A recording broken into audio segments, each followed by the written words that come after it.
Good morning everyone.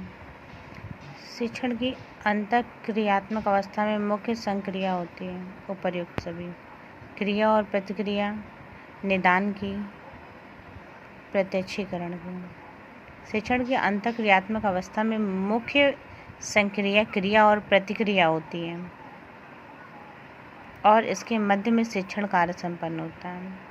जैसे कि किसी लेसन को, किसी सब्जेक्ट को, किसी विषय वस्तु को किसी शिक्षक ने क्लास में पढ़ाया, उसके बाद जिज्ञासु प्रवृत्ति के जो छात्र होते हैं वो कई प्रकार के क्वेश्चंस उस लेसन से रिलेटेड पूछते हैं। जो जिज्ञासा उनके मन में उत्पन्न होती है उस विषय वस्तु को जानने के लिए, उस पाठ को जानने के लिए, उस विषय को जानने के लिए जिस विषय में अध्यापक क्लास में पढ़ा रहा होता है।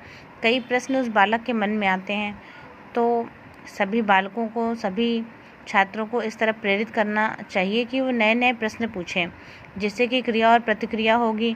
उसका निदान शिक्षक के द्वारा किया जाएगा, प्रत्यक्षीकरण और प्रत्यक्ष रूप से किया जाएगा, सामने किया जाएगा, ताकि बच्चा करके सीखेगा। जैसे किसी प्रश्न को पूछा, बच्चे को नहीं समझ में आया, तो शिक्षक ने उस बालक को ब्लैक बोर्ड पर बुला लिया और उसे जो कुछ बताया वो उस बालक ने खुद लिख कर सीखा। वो कोई भी प्रयोग हो सकता है, कोई भी एक्सपेरिमेंट के बारे में, साइंस सब्जेक्ट के विषय में शिक्षक पढ़ा रहा हो, वो एक्सपेरिमेंट समझ में ना आया हो, ये प्रयोग कैसे किया गया, तो शिक्षक डायग्राम बनाकर बताता है। और यदि उसे फिर भी नहीं समझ में आ रहा है तो वह विषय वस्तु को स्वयं छात्र से बनाने को कहता है।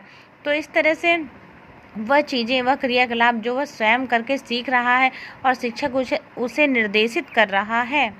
तो इस तरह से क्रिया और प्रतिक्रिया होती है। प्रत्यक्षीकरण के द्वारा फिर निदान किया जाता है और उन समस्याओं को जिनको बालक फेस कर रहा है, जिनको बालक सामने से फेस कर रहा है और उसका गाइडेंस उसे नहीं मिल पा रहा है, तो इसके लिए ही अध्यापक होता है। तो वह उन समस्याओं का तुरंत ही निदान कर देता है और बालक को करके सिखाने पर जोर देता है, ताकि वह बालक खुद स्वयं करके सीख जाए और उसको आत्मसात कर ले।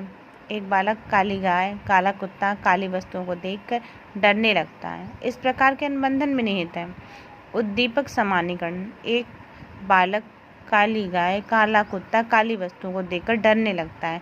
इस प्रकार का अनुबंधन उद्दीपक सामान्यीकरण होता है।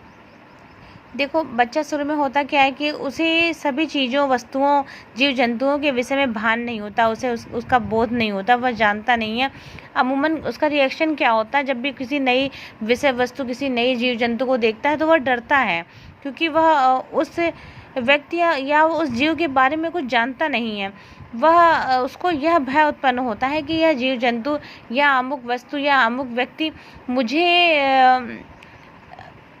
इसके दुष्परिणाम हो सकते हैं और मुझे किसी प्रकार का भय उस बालक को उत्पन्न इसलिए हो रहा है कि वह बालक को नुकसान पहुंचा सकता है।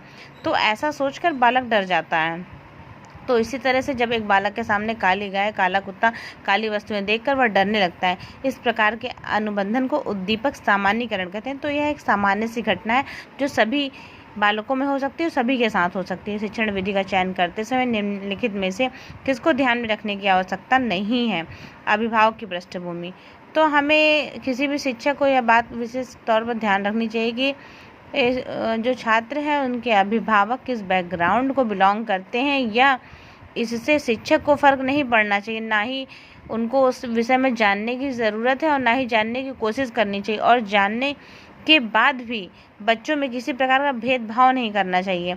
तो अभिभावक की पृष्ठभूमि को ध्यान में रखकर बच्चे के साथ शिक्षण विधि का चयन करें या उसको वरीयता दें, उसको इम्पोर्टेंस दें, और दूसरे छात्रों को पोल्स अपार्ट, वो एकदम अलग थलग महसूस करें।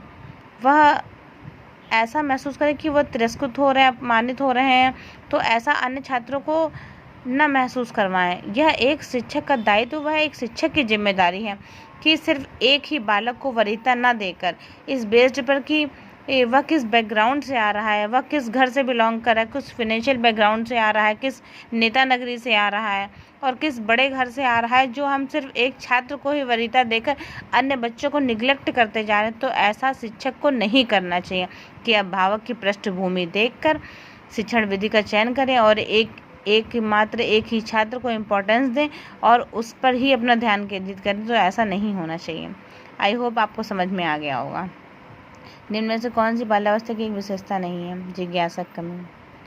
जिज्ञासा की बाल्यावस्था की विशेषता सामूहिक प्रवृत्ति की है। प्रबलता, संग्रह प्रवृत्ति, रचनात्मक कार्यों में रुचि, आत्मनिर्भरता की भावना, शारीरिक मानसिक विकास में स्थिरता। जिज्ञासा की प्रबलता की भावना, किंतु जिज्ञासा की कमी इस अवस्था में नहीं होती। तो सभी बालकों में बाल्यावस्था में जिज्ञासा पाई जाती है। Thank you.